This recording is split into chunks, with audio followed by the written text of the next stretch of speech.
Some people would say that it's a difficult life to be a Kumari. They're young girls who are taken out of school and they're worshipped. There's no way to really understand what that feels like to be worshipped by thousands of people. There's no way.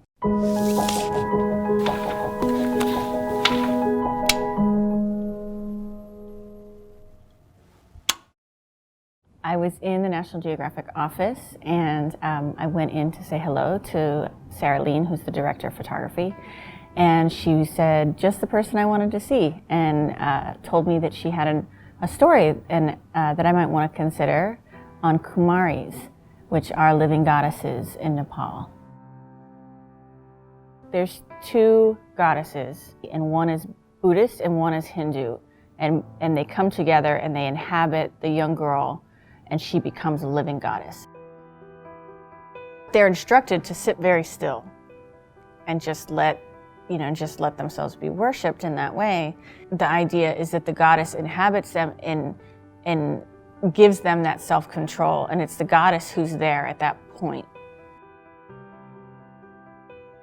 I photographed a young girl named Rasuka. She was 2 years old, so she was the youngest Kumari I met. She was basically like a regular 2-year-old, except for people would come and worship her and she would give blessings and go about her day like a regular child, except for these auspicious times. Some are selected at just shortly after birth. Some are selected, like Unica, who we photographed during her selection when she's 7.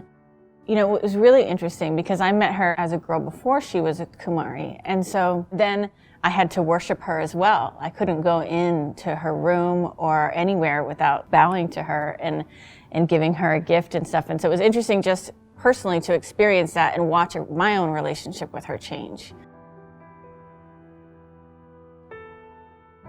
The community wants this tradition to stay, but many of them wanted it to happen, but just not with their kid because of the risks involved and the financial burden and the hard work it is to kind of always have to be doing this.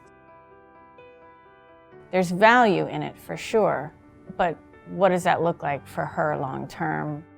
I think that girls' value around the world is very much seen in their bodies.